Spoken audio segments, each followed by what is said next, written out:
They laughed, not because Katherine Dawson had inherited a fortune, but because she hadn't. After losing her husband and spending years fighting to keep him alive, the only thing her late Uncle Robert Dawson left her was an abandoned farm everyone in town called the Haunted Place. Some whispered that no one had lasted a single night there. Others said the old man had finally lost his mind. Katherine simply picked up the keys and drove to the farm.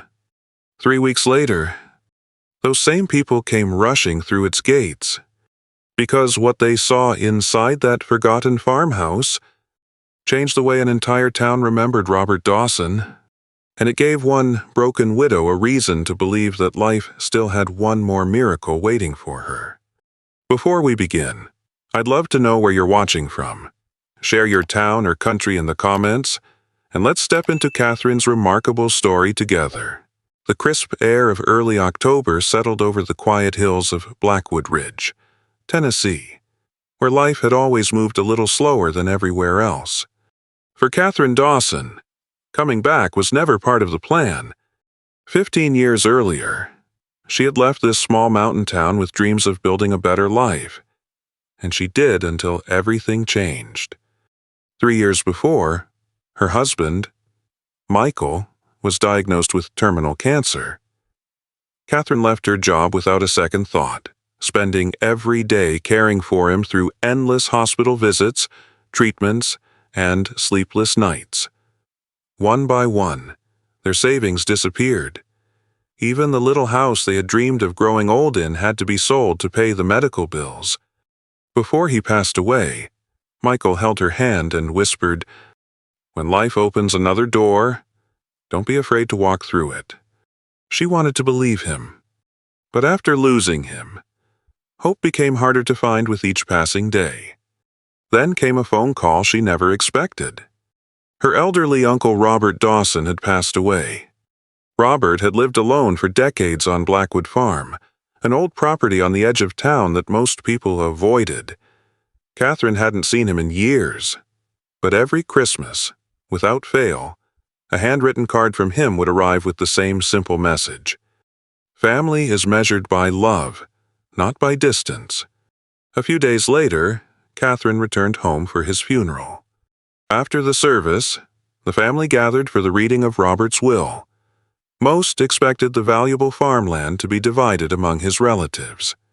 Instead, the attorney announced that Blackwood Farm and everything on it had been left to Katherine Dawson. For a moment, the room fell silent. Then the laughter began. Poor Katherine. Of all the things Robert owned, he left her the haunted farm. She'll be running back to Nashville before the week's over. Katherine said nothing. She quietly accepted the old brass keys resting in the attorney's hand. As the cold metal settled into her palm, she couldn't explain why, but deep inside, it didn't feel like Uncle Robert had left her a burden. It felt as though he had trusted her with something everyone else had completely failed to see. The next morning, Katherine was sitting alone in a corner booth at Miller's Diner when a man in a gray suit approached her table. He introduced himself as Daniel Mercer, a representative for a development company out of Knoxville. "I understand you inherited Blackwood Farm." Katherine slowly set down her coffee. "That's right." Daniel slid a business card across the table, followed by a single sheet of paper. The number at the bottom made her stare twice. $250 cash offer for a woman with no home, no job, and medical bills still arriving months after her husband's death. It was more money than Katherine had seen in years. "You wouldn't have to do anything," Daniel said. "We handle the property, the paperwork, everything." For one brief moment, Katherine imagined saying yes. She could pay what she owed, find a small apartment, start over somewhere. No one knew her as the widow who had lost everything. Maybe that was the sensible thing to do. But then Daniel leaned closer. "Frankly, Ms. Dawson, that place isn't worth saving." Something about the way he said it bothered her. Not the land, the place, as though the farm itself was something he wanted gone. Katherine folded the offer and pushed it back across the table. I haven't even seen what my uncle left me. Daniel's smile faded. Then I'd suggest you see it before dark. By noon, Katherine was driving beyond the last paved road in Blackwood Ridge. Blackwood Farm appeared slowly through the trees. Nearly 300 acres stretched beneath the Tennessee hills, beautiful despite years of neglect. At the center stood a weathered two-story farmhouse with faded white siding and a sagging porch. Beyond it were an old red barn, an empty stable, and fields disappearing into the woods. Katherine parked beside the porch. The silence was strange, not peaceful, watchful. She inserted Robert's brass key into the front door. It opened with a long, tired groan. Inside, dust covered everything. Robert's coat still hung beside the door. His reading glasses rested on an end table. A coffee mug sat upside down beside the kitchen sink. It didn't feel abandoned.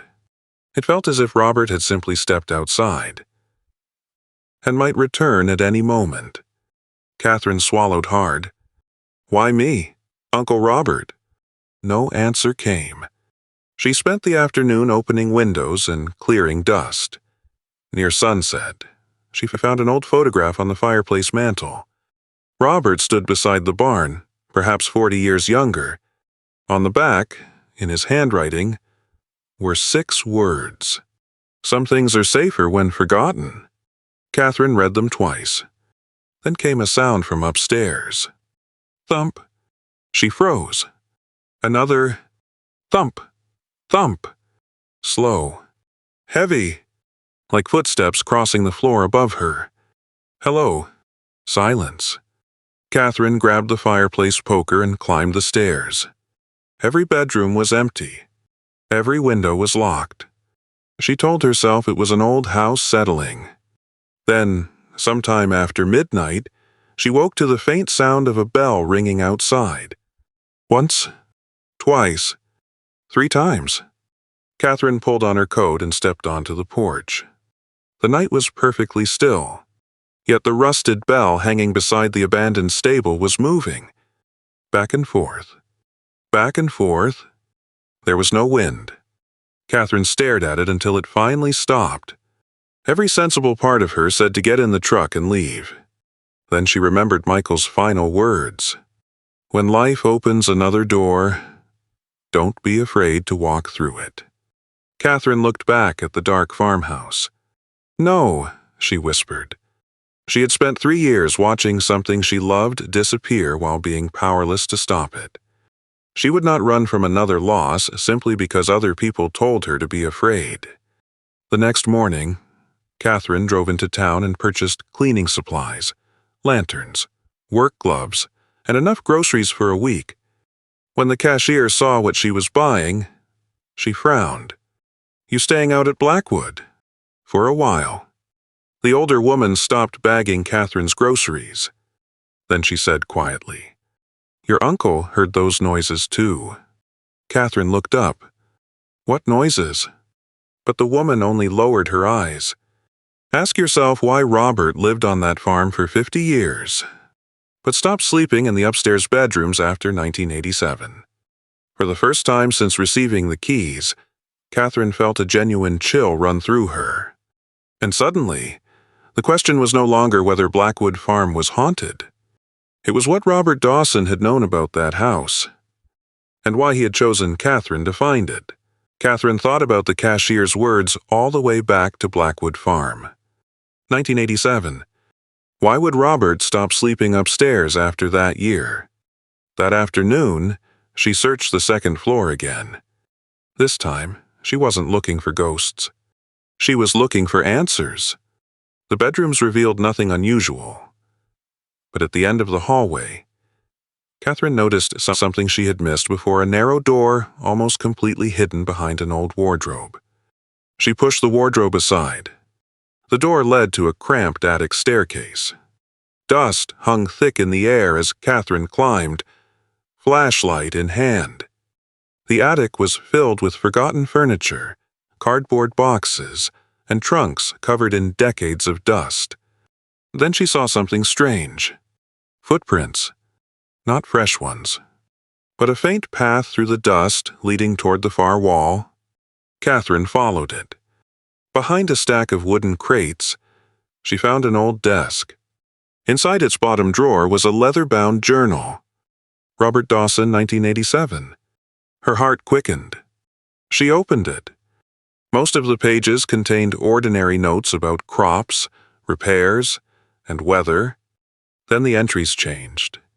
October 14th. They came asking again. I told them there was nothing here. October 19th. I heard them outside the barn after midnight. Then, November 2. If people are afraid of this place, perhaps fear can protect what locks cannot. Katherine stopped reading. The haunted stories. Had Robert started them himself? Before she could turn another page, a loud crash came from downstairs. Katherine nearly dropped the journal. She hurried down. The kitchen was empty, but one of the floorboards near Robert's old table had broken open. Beneath it was darkness. Katherine knelt and shined her flashlight into the gap. Something metallic reflected the beam. She pulled away 2 loose boards. Underneath was an iron ring. A trap door. Her hands trembled as she pulled. The door resisted at first, then opened with a groan, revealing stone steps descending beneath the farmhouse. Cold air rose from below. For several seconds, Katherine simply stared. Every story she had heard in town told her not to go down there. But then she thought of Robert. Some things are safer when forgotten. She took a lantern and descended. At the bottom was a narrow stone corridor. The walls were lined with old pipes, wires, and small mechanical cables running toward different parts of the house. Katherine followed one. It connected to a pulley system beneath the staircase. Another ran toward the stable. She touched the mechanism. Somewhere outside, the old bell rang. Katherine froze. Then she understood. The footsteps, the bell, even some of the strange noises. They weren't ghosts. They were part of an old mechanical system Robert had built or preserved to make the farm seem haunted. But why? At the end of the corridor stood a heavy wooden door. A brass plate was fixed to its center. 2 words had been engraved into it. For Katherine. She covered her mouth. Robert had known she would come. Katherine slowly opened the door. Her lantern illuminated shelves stretching from floor to ceiling. Boxes, wooden trunks, old photographs, military uniforms, handwritten letters tied with faded ribbon, glass cases filled with coins and medals, a family Bible so old its leather cover had nearly turned black. And against the far wall stood a carefully folded American flag inside a wooden display case. Katherine stepped inside without speaking. This wasn't treasure in the way her relatives would understand treasure. It was something else. A century of lives. A century of memories. On a small table in the center of the room sat one sealed envelope. Her name was written across it in Robert's familiar handwriting. Katherine. She opened it carefully. Inside was a single page. Dear Katherine, if you found this room, then I was right about you. Most people enter an old house asking what it is worth. You entered asking what happened here. Katherine felt tears gather in her eyes. Then she read the final line. But this room is only the beginning. Beneath the letter was a small brass key, and a photograph of Robert standing beside the old red barn. On the back, he had written, When you're ready for the truth, start where the horses used to sleep. Katherine remained in the hidden room long after the lantern began to dim. The small brass key rested in her palm. Beside it lay the photograph of Robert standing in front of the old barn. But for once, she didn't rush toward the next answer. Something in that room had changed her. She walked slowly along the shelves, no longer seeing boxes filled with old things. She saw lives, One wooden case held letters written by a young soldier named Thomas Avery during World War II. The first letters were cheerful, filled with promises about coming home and planting an apple orchard with his wife. The last one had never been mailed. Another box contained ration books, faded photographs, and a handwritten journal from a family that had nearly lost their farm during the Great Depression. Then Katherine found a Purple Heart. Beside it was a photograph of a smiling young man in uniform. On the back, Robert had written, "Daniel Price, age 22, never came home. His mother asked me not to let him be forgotten." Katherine sat down. For years, she had believed grief was something private, something you carried alone because no one else could possibly understand the shape of the empty chair at your table. But here, beneath an old farmhouse everyone laughed at, were generations of people who had carried their own empty chairs. Wives waiting for husbands, parents burying sons, children growing up with nothing but photographs. People who had lost homes, dreams, and years they could never get back. And somehow, they had kept going. Katherine wiped her eyes. For the first time since Michael died, her grief didn't feel like a locked room only she could enter. It felt like one chapter in a much older human story. Near the back of the room, she found several notebooks in Robert's handwriting. They explained how the collection had begun. Robert's father had preserved letters from neighbors serving overseas. Robert continued the tradition, accepting photographs, journals, medals, and family records from people who feared their stories would disappear after they were gone. He had never considered himself a collector. He called himself a keeper. One entry made Katherine stop. People think history belongs to important men whose names appear in books. They're wrong. History belongs to ordinary people who loved somebody, lost somebody, sacrificed something, and kept going anyway. Katherine read the sentence again. Then again. Suddenly, Robert's strange life made sense. The farm wasn't valuable because of its acreage. The room wasn't valuable because of the coins or medals. Its real worth couldn't be measured by an appraiser. Robert had protected something money could not replace: memory. By evening, Katherine returned upstairs and found Daniel Mercer's business card still sitting on the kitchen counter. $250. 2 days earlier, that number had looked like freedom. Now it looked strangely small. Her phone rang. It was Daniel. "I wanted to give you one last opportunity," he said. "Our offer won't stay open forever." Katherine looked through the window toward the barn. "I appreciate the offer." A pause. "But I'm not selling." Daniel sighed. "Ms. Dawson, you're letting sentiment cloud your judgment." Maybe he was right. Maybe sentiment had changed her judgment. But Katherine had spent 3 years watching hospital bills put a price on every treatment, every procedure, every additional month she hoped to have with her husband. She had learned the hardest way possible that price and value were not the same thing. "No," Katherine said quietly. "I think I'm finally seeing clearly." She ended the call. That night, she carried one of Robert's journals upstairs and sat beside the fireplace. For the first time since arriving, Blackwood Farm didn't feel haunted. It felt inhabited, not by ghosts, but by the lives of people who had once loved, struggled, sacrificed, and hoped beneath the same Tennessee sky. Katherine reached into her pocket and removed the brass key. Then she looked at Robert's photograph again. "When you're ready for the truth, start where the horses used to sleep." She thought she understood why Robert had chosen her. He hadn't chosen Katherine because she knew how to preserve old things. He had chosen her because grief had taught her what it meant to lose something that could never be replaced. And perhaps Robert knew something Katherine was only beginning to understand. Sometimes the people who have lost the most are the ones who understand best what is worth saving. The following morning, just before sunrise. Katherine put on her coat, slipped the brass key into her pocket, and walked toward the old stable. This time, she wasn't looking for ghosts. She was looking for the rest of Robert Dawson's story. The old stable stood at the far edge of the property, half hidden behind maple trees and years of neglect. Katherine pushed open the heavy wooden door. Morning light slipped through gaps in the boards, illuminating empty stalls, rusted tools, and dust drifting slowly through the air.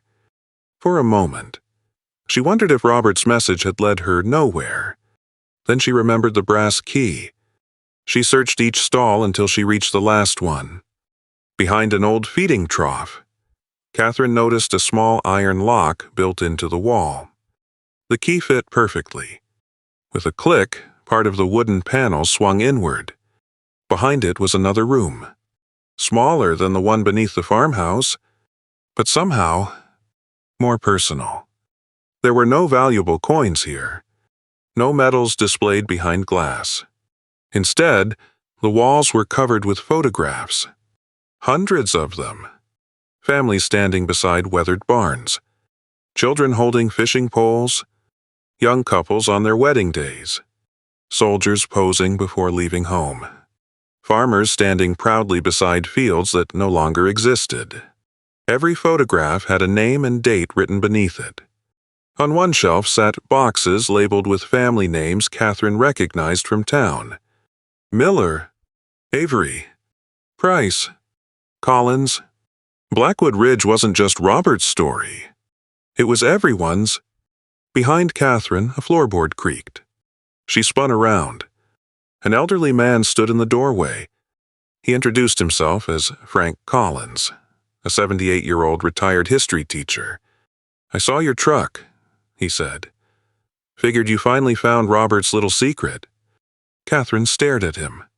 "You knew, not all of it." Frank stepped into the room. Then suddenly, he stopped.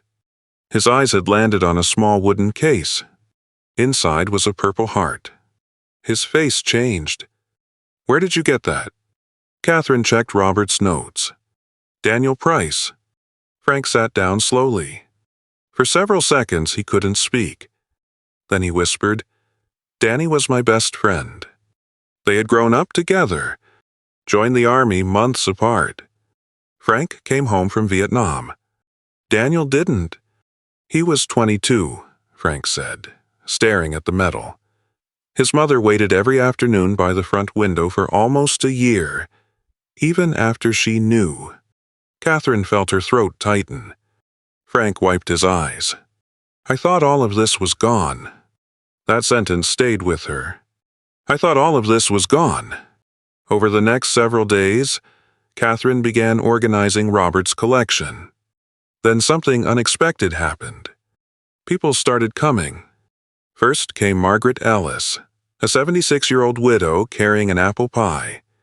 "I heard you're staying," she said. "I am." Margaret smiled. "Good. Robert wasn't crazy, just stubborn." The next day, Frank returned with old county records. Then, a 15-year-old boy named Ethan Parker appeared at the door asking if Katherine needed help. He loved history but hated school because, as he put it, textbooks make dead people sound like they never lived. Katherine laughed. It was a small laugh, but it startled her. She couldn't remember the last time she'd heard herself make that sound. Soon, afternoons at Blackwood Farm became something Katherine had never expected. Frank helped identify photographs. Ethan scanned documents into a computer. Margaret brought food and stories about families Katherine had forgotten. And Katherine listened. Really listened. Every object became attached to a voice. Every photograph found a name. Every name opened another story. One evening, Katherine stood alone on the porch watching the sun disappear behind the Tennessee hills. For years, she had believed starting over meant leaving the past behind. But maybe she had been wrong. Maybe starting over didn't mean forgetting what you had lost. Maybe it meant finding somewhere meaningful to carry it.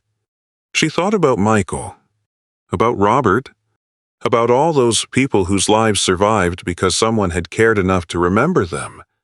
Then Katherine looked back through the farmhouse window. Frank was telling Ethan a story. Margaret was arranging old photographs on the kitchen table. Warm light filled a house the town had avoided for 30 years. For the first time, Blackwood Farm didn't look haunted. It looked alive.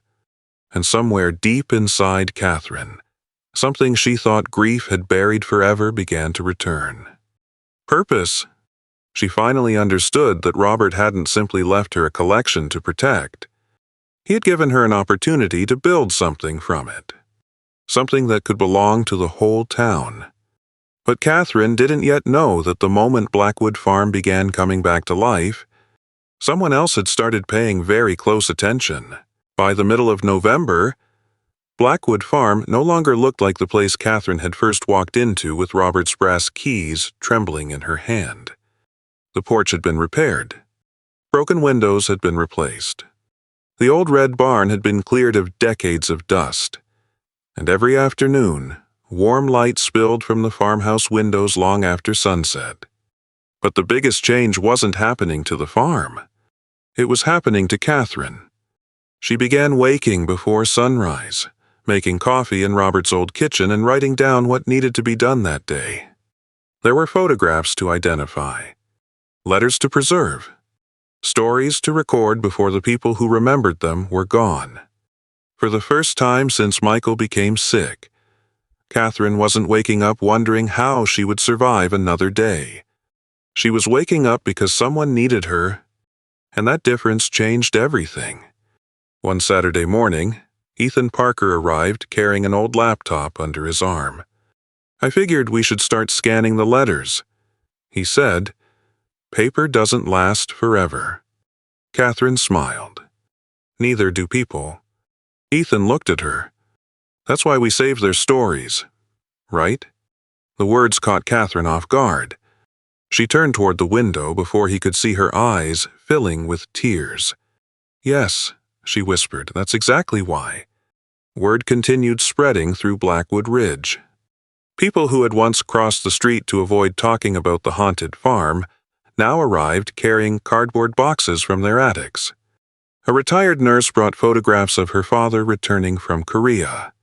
A farmer brought his grandmother's diary from the Great Depression. One elderly woman arrived holding a bundle of letters tied with blue ribbon. "My husband wrote these before we were married," she said. "My children will throw them away when I'm gone." Katherine took the letters carefully. "Then we'll make sure they aren't forgotten." The woman squeezed Katherine's hand. And suddenly, Katherine understood what Robert had spent his life doing. He hadn't been collecting objects. He had been giving ordinary people a place where their lives mattered. But not everyone was pleased. One afternoon, Daniel Mercer's black SUV appeared at the end of the driveway. This time, he wasn't alone. Two of Katherine's relatives stepped out with him. They had heard rumors about the collection, and now that they believed something valuable might be hidden on the property, the laughter was gone. "You should have told us what Robert kept here," one of them said. Katherine stared at him. "You never asked." Daniel stepped forward. "Our company is prepared to increase the offer." "How much?" $400,000. Months earlier, Katherine might have stopped breathing at that number. Now she felt nothing. Daniel mistook her silence for hesitation. "Think about what that money could do for you."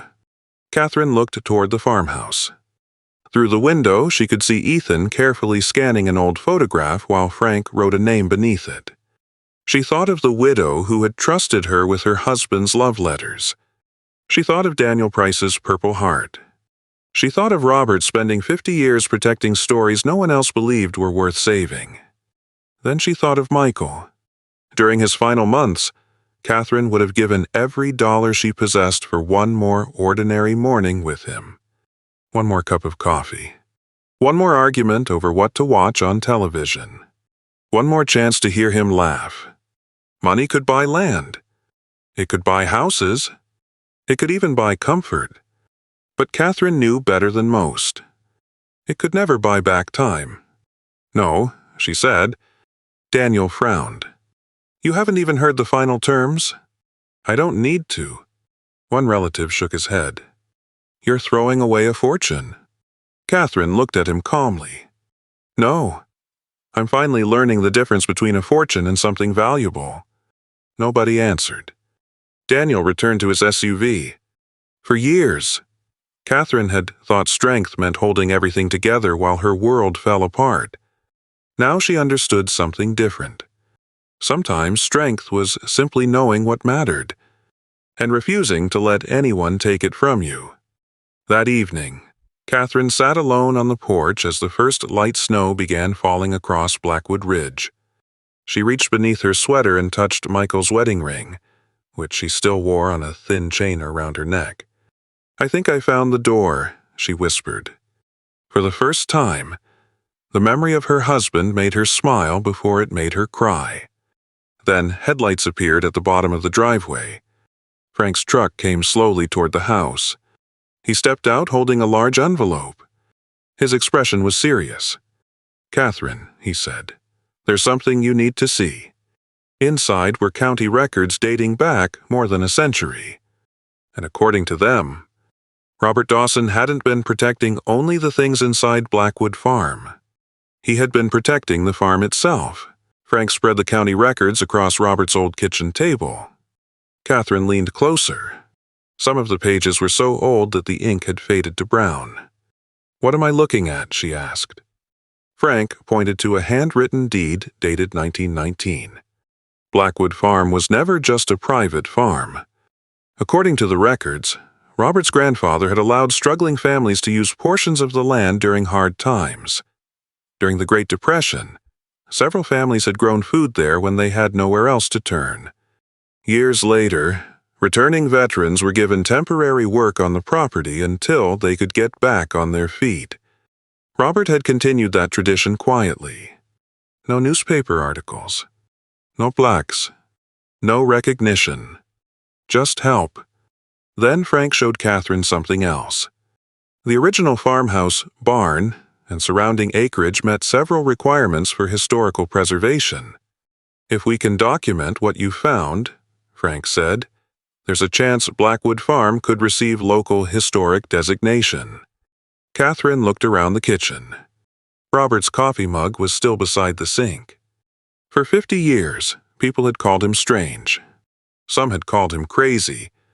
And all that time, he had been protecting a place where ordinary people had found dignity when life had taken almost everything else from them. Katherine suddenly understood.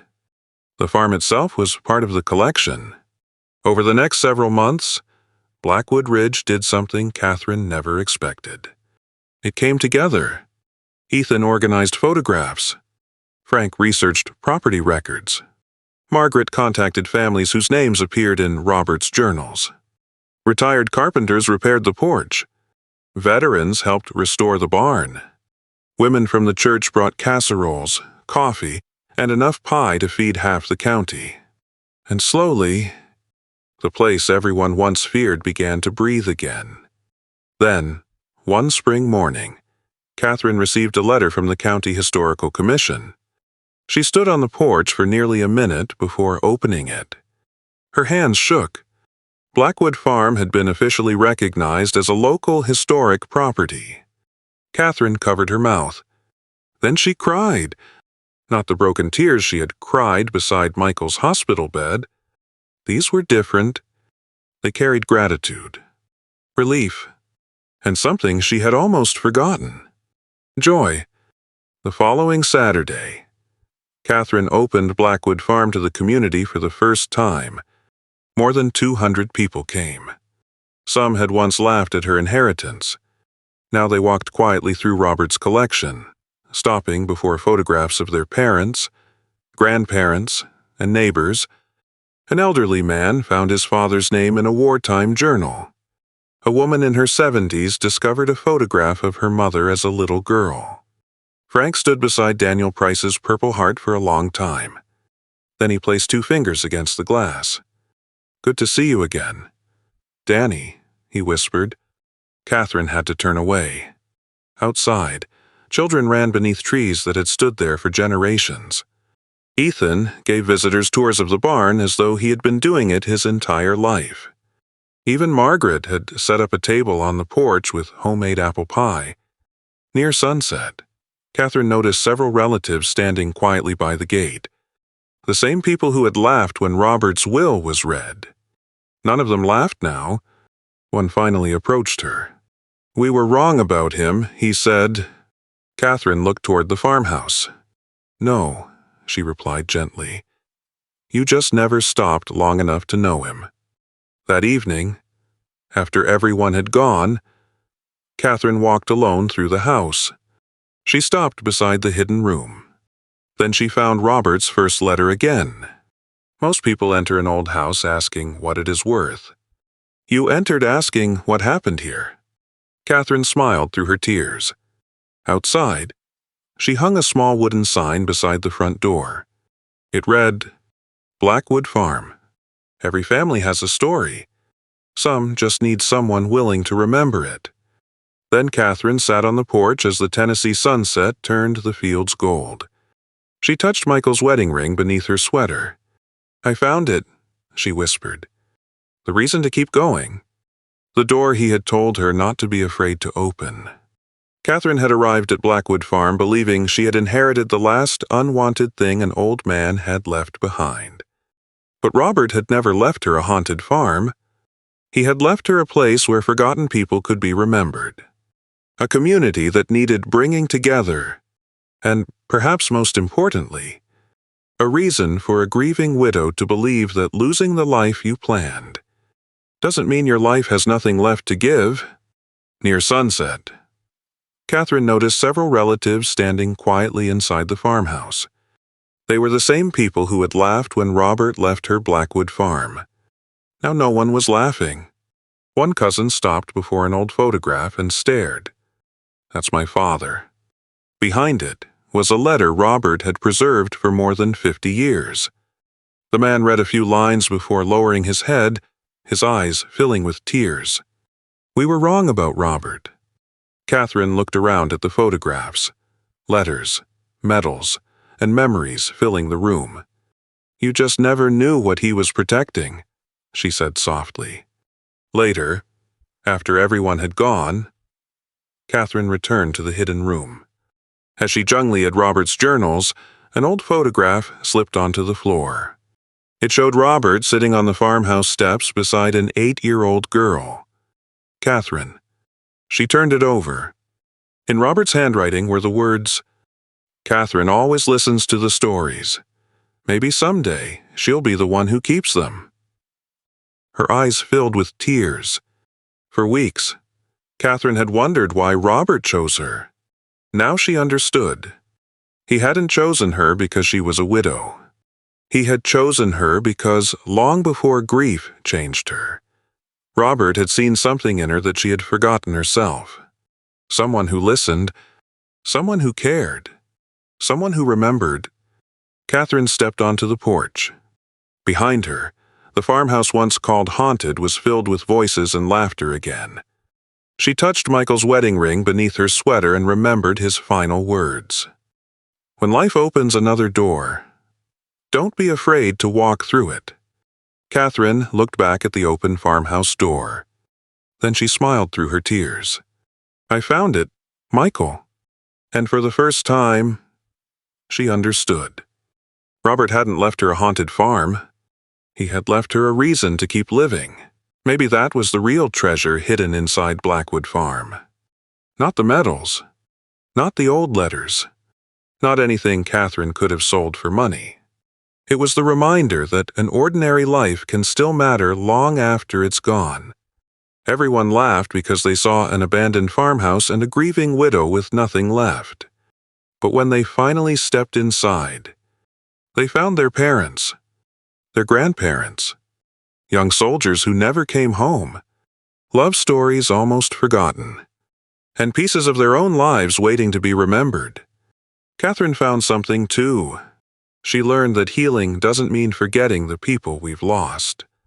Sometimes we simply learn to carry their love into whatever comes next. Years later, visitors still came to Blackwood Farm with photographs, letters, and stories of their own. And Katherine always made room for them, because Robert had taught her something she would never forget.